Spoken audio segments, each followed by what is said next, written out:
What's good, family? Podcast.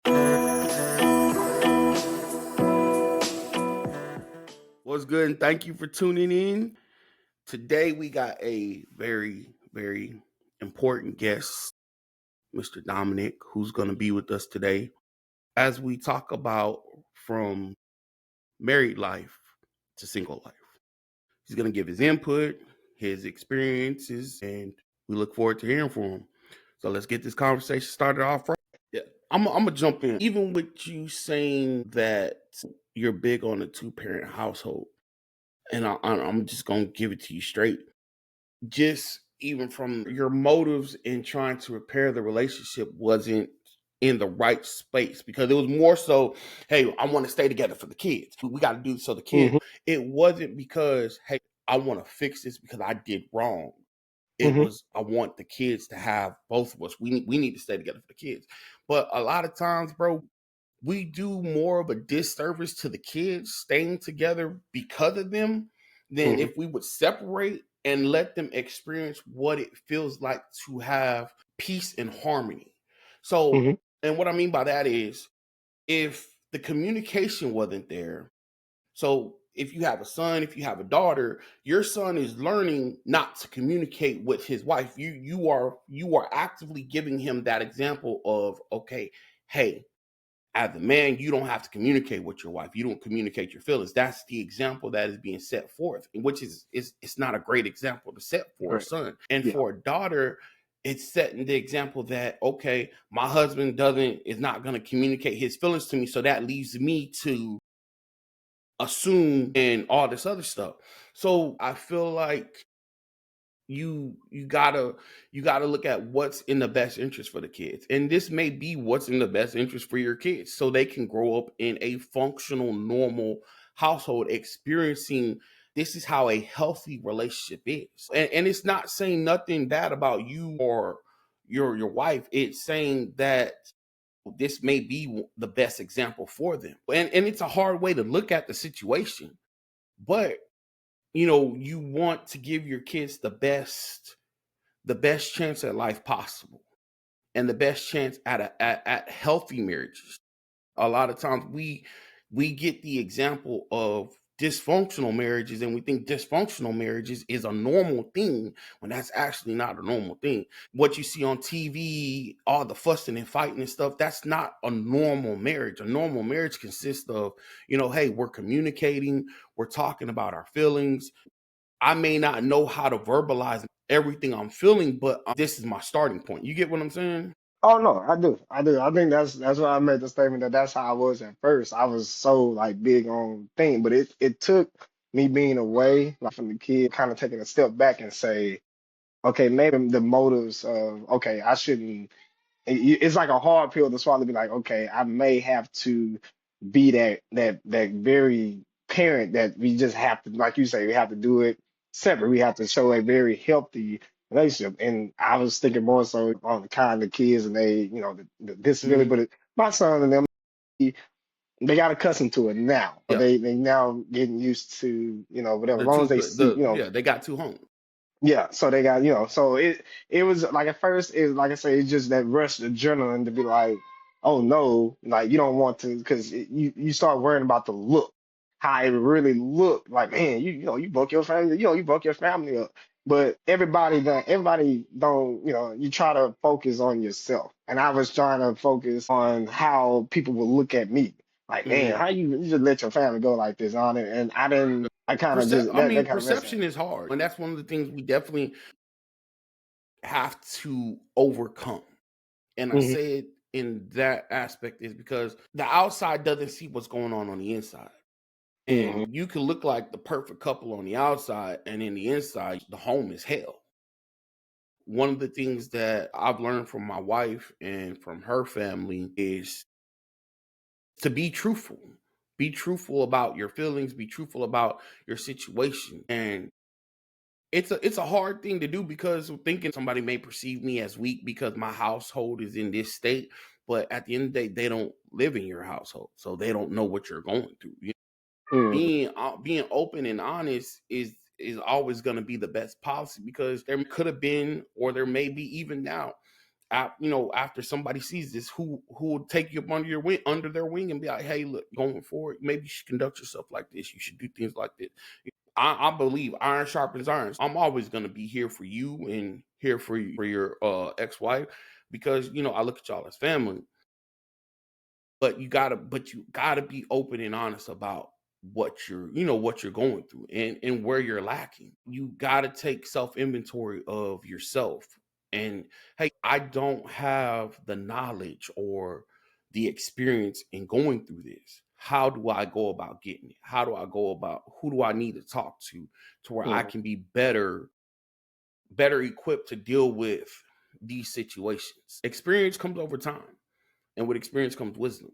Oh yeah, I definitely learned. Like I say, you definitely learn through the time and through going through stuff. You kind of learn, and I did learn. I learned a lot from this, how to better communicate. Like you said, the communication is very big. And now I learned to take accountability. I mean, I didn't. I can honestly say I didn't take accountability to those things. I did exactly what you said early on in the start of it, where you was like you putting the blame or you coming with something to try to rectify or try to say, okay, I did this, but I did it because. And I started learning to not use that. I'm like, okay, let me start really saying, okay, I did this. Okay, that's on me. That's on me. Okay, this is how I can prevent that from happening.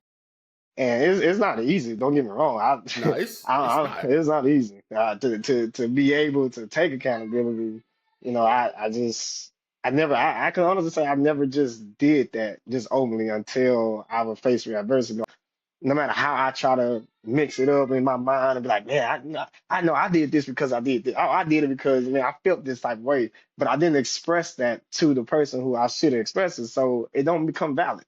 You know what I'm No, it saying? doesn't. Oh, it don't become It, valid. So. it's an invalid excuse, because at the end of the day, if accountability was really being taken, you would take it up with the person that you need to take it up with and be accountable to them. A marriage is more than just two people bonding their selves together. I feel like a lot of people's images of marriage is, oh, yo, I got this honey and she's bad and she's mine. She's all mine. I took her off the Mhm, market, but I took her off listen to what I just said. I took her off the market, but yet I could still go out there and look around. Now, a marriage is your bonded mind, body, and soul. The two become one. So when I mhm, hurt, she's supposed to hurt. And when she hurts, I'm supposed to hurt. When I'm happy, she's supposed to be happy. We feed off of each other. But if I'm not feeding her, she's gonna get fed somewhere else. And she may starve. She may starve throughout the whole marriage. He never fed me. He never poured mhm, into me. You know, we have to, as men, we have to remember we pour into our wives, we pour into our children. And in return, your wife is supposed to pour into you. mhm, That's how a marriage works. We pour into each other to where we balance each other. You know, we I call she's the I'm the captain of the ship and she steers the ship. mhm.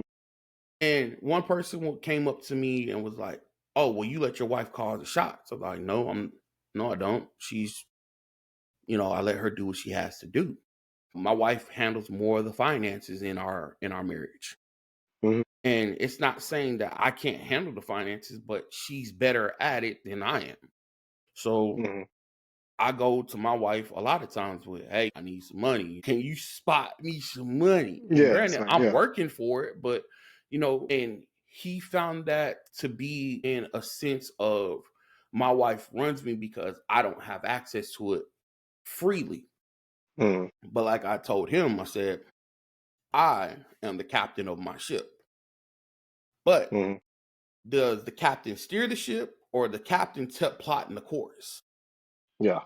If you look at it, Yeah. the captain plots the course and he has his helmsman or the steerman. Well, for all the Navy people out there, I don't know what y'all call it, but the person Mhm. who Yeah. holds the wheel and steers, Yeah. she steers the ship. I plot the course and she steers it, avoids the potholes and everything else like that. That is how we operate. That's how we work. But it didn't get like that overnight. Believe me, if you would have seen us back 2010 days, we were not who we are now. We were not the same couple that we are now. But it took time. I'm grateful to God that I had a church mom and a church dad who took us up under their wing and nurtured us and talked to us. I had my grandpa would talk to me and talk to her. You know, there was some level of guidance that was there guiding us. And even in the guiding at that point in time, I still wasn't open to it, you know, because it was like, I'm doing this, hey, look at what I'm doing. Look at how I'm providing. Look at the type of man I am. It was always look at me, look at me, look at me, look at me. Yeah. And look at what I'm doing and look at what she's not doing. And it took my dad who told me, he said, son, have you ever stopped to think you're able to do what you're able to do because she's at home doing what she's doing? And like, True. Boom. Yeah, that's true. That's true. I think I was at work and there was a guy we was waiting to get checking out a store or something. I think I was on the phone and like we was talking and I remember saying I was telling her something and he kind of joked this saying, I know who wear the pants in a relationship. I said, oh no, I wear the pants, but somebody gotta iron it. I was like, yeah, don't get it wrong, don't get it wrong. I'm the man, but hey, she runs. I say, don't get it wrong. She the household. That's what I didn't do in my marriage, where it took a while for me to be like, hey, I didn't value what you do, how what you do helped me do what I do. And then now I look back at it, I say, okay, I'm able to still live life, whatever, but I realized I did what I could do to help you out, and you did the same thing, but I didn't value it. And, me, it's just like you say, we just, hey, I'm the man, I'm providing, you or whatever. And it never was, okay, well, I'm here, I'm taking care of the kids, I make sure they don't bother you as much, I make sure they do this, do that. And you don't value that. Because even yeah, now, I mean, they good, they be chilling. They don't be saying, you know how they are, so they be chilling, but I didn't value that. So to have them in the same household, and then you kind of, when you get away from it, and you be like, okay, yeah, I wouldn't be able to, if I had to be a full-time parent, would I even be able to still do the job that I have yeah, now? And so you kind of got to value that kind of thing. And I was just like, okay, I see what I did. So if in the future that happen, arise, I'm like, hey, I gotta value what you do for me to be able to live, and then vice versa. We have to value each other rather than, okay, I do all this, so you supposed to do this. yeah. That's kind of Again, tough. there's realistic expectations and there's false expectations. You got to get rid of the false expectations and get to the realistic ones. I've seen videos of women talking about what it takes for a man to be with them. And some of the most outlandish things I've heard is, oh, a man got to be making six figures Six to figures date gotta me. be, they gotta be at least 6'4". But you got to get, that's what I'm saying, false expectations. I mean, it's Hmm. good to hope. Yeah. Hey, there's nothing wrong with hoping, but I mean, realistically, and in today's society, is it possible to make it on one income? Yes, it is. Is it hard? Yes, it is. But again, there has to be that conversation that's had. There has to be that expectations that's set forth on, Hmm. hey, this is what I expect out of you. And I mean, hey, you know what? We're getting married. So what I expect out of you as my wife is have it ready when I get home, Yeah. Yeah. top me up, and Yeah. drain me before I leave. Yeah. If you get home before I get home, get the kids a bath. Hmm. Hmm. We'll take dinner out the night before. You cook, I clean, or I cook, you clean. Hmm. My job is to take out the trash. Your job is to clean the Hmm. tub. It sounds very monotonous. Like I really got to talk to this person about but yes, you need to talk about because you don't know what their home experience was. So you may have a wife who comes from the home experience where dad worked, mom did everything. So her thought process of marriage is I don't have to work because my mom didn't work. My dad took care of everything. My job is to take care of home and make sure home is well taken care of. But your experience of a marriage may have been my mom and dad both work. So now y'all are married and you're like, okay, why don't she want to work? What the hell's going on? Like my Hmm. mama worked. Well, y'all gotta have that conversation of what the expectations are going to be for each other. If you don't have that conversation, you're building a house on an unstable foundation because there's not been anything set in stone of what y'all expect out of one another. And more so, it falls on a man to set the tone for his family. Like even now that you are divorced and you're going to be raising your kids by yourself, that transition, you still set the tone of how to teach your son, hey, look, we're going to communicate. This is how we're Mhm. going to have our relationship. I want to communicate with you. I want you to be able to communicate with me, even with your daughter. Communication, open communication. Talk to me about anything and actually mean it. Hey, we can talk about anything. I'm not going to get mad. I have an open door policy with my kids where my kids can come and tell me anything. Mhm. And I constantly ask my kids, hey, how am I doing? Especially if I feel like I'm doing horrible at this parenting thing because there is no handbooks. What is their experience? And we have to take stock in our kids' experiences. And we have to make sure that we are validating their feelings while Mhm. setting our expectations for them. You get what I'm saying? No, that makes sense. I think for me, I think my closest example of a married couple was my grandparents. Mm-hmm. And my grandparents had it, kind of got that old school thing where they both worked, but my grandma did everything. My Mm-hmm. grandma washed dishes, she washed the clothes, she did all that. My grandfather was like, go to work, come home, he do that. He took care of the outside of the house. My grandma took care of the inside of the house. And it took me some time I think before I was gonna go to college, my grandma was like, you need to learn how to wash some clothes. You need to learn how to do something. They used to make me wash dishes, but they like, you need to wash your clothes because when you move out, you go to college or whatever, you can't rely on no woman to take care of you. And not a Mm-hmm. lot of women gonna be like me, washing the clothes for everybody in the house. That's not ideal. So you need to learn how. So I made it a point to where I learned how to wash clothes. Now I Mm-hmm. wash. I mean, in doing my thing, my way of reckoning with my wife was okay. Sometimes you might be tired of the kids because dealing with autistic kids, it's a challenging thing. So my way of helping, I could because I was working so much, but I could. I said, I'm okay. I'm gonna wash the dishes, and I washed all the clothes. That it might not have been something, but that was just big. Like women, they know how to clean. They know how to clean up a good old. They know how to clean, put Yeah. that Oh pond yeah. Yeah. salt. They do all that stuff. Me, hey, I'm gonna make sure ain't no dirt on this ground. I got you. I'm gonna clean up all this trash. You know what I'm saying? I'm gonna do all that. But you need that woman's touch. They know how to spot this clean. Me, like I say, I tend to now, like I say, you're gonna help out. So now it ain't even just more so. So when I have to do this all on my own, I'm washing dishes, washing clothes, doing the rooms, backing up the rooms, you kind of start appreciating what you had. You're like, okay, maybe that I see what I look for. I say, okay, I need that partner where we both take care of the house rather than I'm just gonna take care of the out, you take care of the in, and then whatever happens. Saying that's the kind of that was the closest thing I had was that old school. So I have to get away from that and say, okay, a lot of these young new generation of people that we marrying, they not like that. They are not they're not a what you can do for me, but it's like you got to have something going for yourself, and that's how I am now. I'm like, because I did everything, and I want to. I can't take care of nobody just like that. I need somebody to, if you can handle your own, I need you to know that I got your back. I don't want you to feel like I can't rely on them. I'm not even at that stage in my life.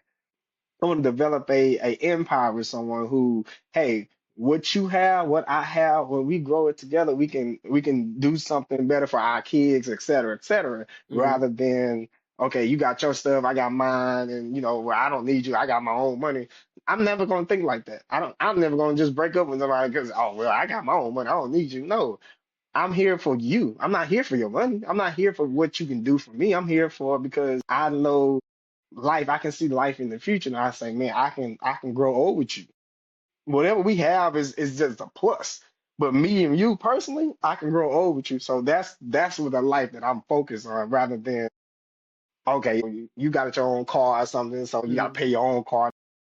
Those kind of things, and like I say, that kind of conversation goes with these new kind of thing. I wasn't. Being single is just like okay. You start to realize like, oh, okay, I see how y'all thinking. Yeah, you realize like, dang man, like I should have put a little bit more effort at home because Yeah, these new ones are. And it's yeah. not saying that these new age women can't get it together. It's just what is the example that you have had for themselves. You've experienced I fell in love, I got married, I had kids, I bought a house. I've gone through this and now I'm on the other side of it and I'm divorced. I see where I made the mistakes, where I went wrong in the situation. I see where I could do better. And now you take all that. There's no such thing as a bad experience. There's less desirable experiences and then there's good experiences, but there's nothing bad, especially if you learn something from it. We continue to evolve mentally. You Hmm. evolve yourself mentally and how you view and handle situations. So going forward, and especially when even with dealing with your kids, it's like, okay, now I know how to talk to my kids. I know what to teach them. I know what to show them. I know Hmm. how to, I know how to guide them going forward because these are the mistakes I made. These are the things I Hmm. did. That's correct. As parents, we want to portray this idea of perfection for our kids, not realizing we may want to show our kids our imperfections and let our kids know we are human. I make sure my kids understand that I didn't walk on water as a child, that I was a rebellious hellion. I did things, I got in trouble, I made mistakes. These are the mistakes I made, these are the things I did. So that way I can possibly deter them from making the same mistakes. Hmm. And a lot of parents we want to do one or two things. Some parents want to keep their past a secret, and some people want to they want to glorify. Yeah, yeah, I did this. Yeah, I mean, how use your experience as a learning lesson for your kids, and let them know the pros and cons of what you did. Hmm. So that way they have a better shot at obtaining something more than what we as parents had. My goal for my kids is never to be on the same level as me. I want my kids to thrive and I want them to win. I tell my kids all the time, be better than what I am. I'm setting the standard for you and I want you to go beyond the standard. That is a common thing for parents to wish for. Once your kids get to that age where they're looking for a spouse, you have something to teach them and you have something especially to teach your boy. Hey, be accountable. Be accountable for your actions. Be open with your feelings. You're not a machine. You can tell people or your spouse or your whoever by you doing this, it makes me feel like this. And do it in a productive and a healthy manner. And that will then help them grow into a healthy relationship. I agree. I'm very big on being able to take this experience, like you say, is no such thing as a bad experience, but taking this, so when my kids get old enough and they get to ask me questions, I don't have no problem telling them, hey, your dad made a lot of selfish decisions, and because of that, I caused I caused this kind of separation from us, but I still was there for you. I may not make it to everything you have because due to my job, how I work, I say, but I was there. I still did, and that was more I'm more concerned about is making sure they know I'm here. I don't want them to ever think that they felt that. 'Cause I mean, I didn't know when I went to therapy I didn't even know I had abandonment issues until I went to therapy and realized how hurt I was about my parents. And I was like, I don't want my kids to grow up wishing they had their mom and dad. I want them to know, hey, their mom and dad is there. We may not be together, but we here. You can go to mom about something, you can come to me about something. Either way it go, we here. And I think most fathers look, I get angry when it comes to like dealing with when I talk to fathers or ones that don't want to be involved with their kids. Because many people, women that I was conversating with, that I was talking to, and they was like, man, I just want I just begged at the ad just to see them, and I'd be like, I don't know how as a father you can knowing you got a kid, knowing it's some kid out there that's yours And you don't acknowledge that. And I think me and my dad have a great relationship now.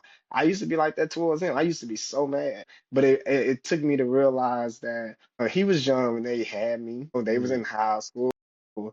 Even then, I still held him accountable. Hey, you got me on Facebook. It should be no reason why you shouldn't say nothing to me. And like I'm here, like I'm alive, and like I'm your. No matter how you put it, I'm your flesh and blood. So talk to me. And I'll express some hurt on Facebook. And after me and him had our conversation, and he expressed that, man, I wish I could be a father like you, or I wish I was like a father. I put all hurt to rest because I knew, as long as I knew he saw it, he saw that I was hurting, and then he expressed what I was feeling, man. As a father, man, as all fathers, man, up there, man, get involved in your kids, man, because I couldn't not being able to have my dad right there, not that far away from me, and not being able to have that relationship with them, and it hurts. I don't want that to. You don't want your child to feel that. We got a lot of good football players. I ain't never seen my dad, good basketball player. They had that storyline, but But that's not the that's not the majority. lot. Yeah. Yeah, I don't want them. We gotta break that curse of, hey man, we getting with these women, and enjoying our time, man, and then next thing you know, we just turn our back on them. That's not what we should be doing. We need to really be involved. If you be with someone, just know there's a 50-50 chance that that's somebody you're gonna have to deal with for the Oh yeah. rest of your Oh yeah. life. Most definitely. You gonna have to deal with her. And I tell everybody that, I say, man, you gotta understand, it's a 50-50 chance that Whether you you gonna have to strap deal. up, whether you strap up or Yeah, not, it's a possibility, it's man, a that possibility. I that say dude so. doing the do will come out with a little dude. Man, and you gotta be prepared. I say so. Think about who you out here doing it with, because can you honestly see yourself with that person? And then if she end up getting pregnant, you gotta have that responsibility. That's when that maturity be like, okay, we did that, we did what we did. All right, I'm here to help you with the children. Be done with So in closing, bro, I want to first say the mindset that you have, bro, it's one that growth can occur and is occurring, especially from what I'm hearing. Accountability, that's one of the biggest things that plagues us as men. And we get mad at women for holding us accountable, but we ourselves don't hold ourselves accountable. So I would say, man, continue to yoke yourself up with people who will hold you accountable to even uncomfortable truths. And that's something a lot of men don't want to deal with, the uncomfortable truth. We want the filtered truth, but not the uncomfortable truth. We want to be able to say we can do what we want to do without any actions or repercussions. As you just state, you gave the best example. You want to sleep with different women that you can't see yourself having a baby with, and then a baby comes along and it's like, nah, I don't want to deal with you. Like, nah, we men have to hold themselves to a level of standard. And it starts by holding hey, like we're doing right now. It starts by having these conversations. It starts by setting realistic expectations of ourselves and of our spouses, our partners. We can't get mad at somebody for not meeting an expectation that was never that they. it. Yeah. And then it goes back to being able to be vulnerable, being able to speak your feelings on how you're feeling, even if you don't know how to say it. I've been in that situation a lot of times where I don't know how to describe it, but I know you stepped on my toe and it made me angry. And I don't know why, for some odd reason. I just can't get over it. You stepped on my toe and it made me angry and you didn't apologize. Again, that may be a trifling example, but it is an example nonetheless. You're on the right path, bro. And I personally want the best out of the situation for you, for her and the kids. I want y'all to be successful. I want y'all to rise above it. Even if y'all don't rise above it together, I want y'all to take it to the next level. However y'all do it. Mm, Always remember communication rules the nation. You can't accomplish anything without communicating.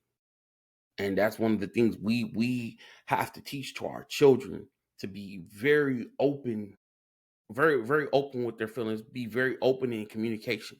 Don't hold anything in, let it out. Now, be respectful, Be tactful, but don't hold it in. Let it out. Speak your truth. Yeah, a lot of a lot of people don't. A lot of people are, like you say again. A lot of people are afraid of that truth. That truth is it's crazy. I think once you realize or be told the type of person you are, you kind of be like, you don't want to, you deny it. Man, I'm not that bad. I can't be that bad. But you like, hey, you got to take account. Like something wrong with me. Like, okay, what am I doing wrong? What am I doing in society? What am I helping society with right now? Am I being a menace to society? As I'm hurting my spouse, or if I'm hurting my family by being out here being negligent and just be like, whatever, man, you gotta be proactive in life. Oh, yeah, definitely. Yeah, you gotta be proactive in life. And You got always, especially when dealing with your spouse, validate.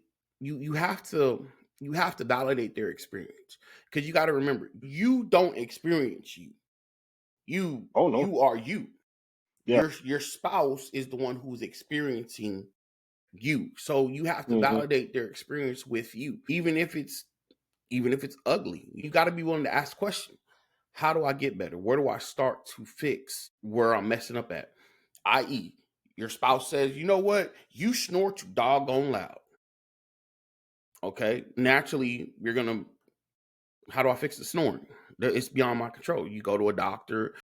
You may find out you have sleep apnea. You get a CPAP Hmm. machine. Boom, the snoring's fixed. You got to take that approach with a marriage or any relationship you get into, even with your kids. Validate their experience with you. And if it's an experience that you don't intend for them to have, you have to, how do I fix it? Where do we start fixing it? And take in what they say. You may have to seek help somewhere else, a counselor, therapist, whatever. But take that to heart, because they are the ones who are experiencing you. It's not you experiencing yourself. They're experiencing you. So you have to take their experience into consideration. Yeah. Some things just leave it left unsaid. I do. I think I'm guilty of that. I never took what it was like living with me, or what it was like not understanding. So I think that is very much understandable now. And you don't. I never lived with myself, so I wouldn't even know how would living with myself would be. So to see someone do that, Mm-hmm. I give her praise for that. I learned to be like, hey, you might have been the right person and just at the wrong time. Yeah. And I And think that that's and that's where and it's that's at. okay to acknowledge. At the end of the day, like I said, there is no such thing as bad experiences. There's just less than desirable experiences. There's experiences you can learn from, and there's the good experiences. Take it all as a learning lesson and let it elevate you to the next level. Let it elevate you to the next plateau. I always tell my kids, and it's something I try to live by myself. Be better than what you were today. Be better than what you were last month. Be better than what you were last year. Actions breed consequences. I tell my kids this: Newton's laws of physics. Because if my Oh kids yeah. see this and I don't quote Newton's laws of physics, my Oh no. kids are gonna say that I'm a liar. So, as I tell my kids, Newton's law of physics states for every action there is a reaction. Now, what I add on to that is the reaction is going to be good or bad, determining on your action. So, if you want a good reaction, you're going to have to do some good actions. You can't expect a good reaction from bad actions. It's just not going to happen. There may be a late reaction. So that, i.e., what's done behind closed doors, it may be a late reaction, but at the end of the day, there's gonna be a reaction that's gonna come about it. So just do what you got to do to stay on top. Set the tone for your kids. Set the tone that you want to live by. Promote open communication and practice that on a day-to-day basis. And it could be with something as small as, you stepped on my toe and it made me angry. It sounds, again, it sounds funny, but if you get comfortable with speaking uncomfortable truths, it'll make it a lot easier to communicate with whoever you decide to get with in the future. Even teaching your kids that you got to speak the uncomfortable truth and don't hold it in, because holding it in can do you more of a disservice than holding it in. Yeah, I second that. I ain't got nothing to follow back on that one.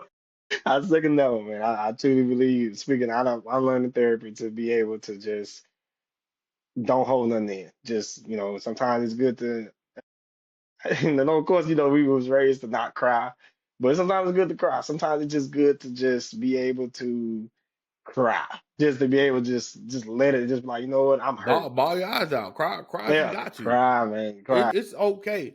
Yo, for those who are going to be watching this, it is okay for your woman to see you cry. She may think it's more manly that you're showing that vulnerable side of. I've cried in front of my wife. I am not ashamed of it. It's okay to cry.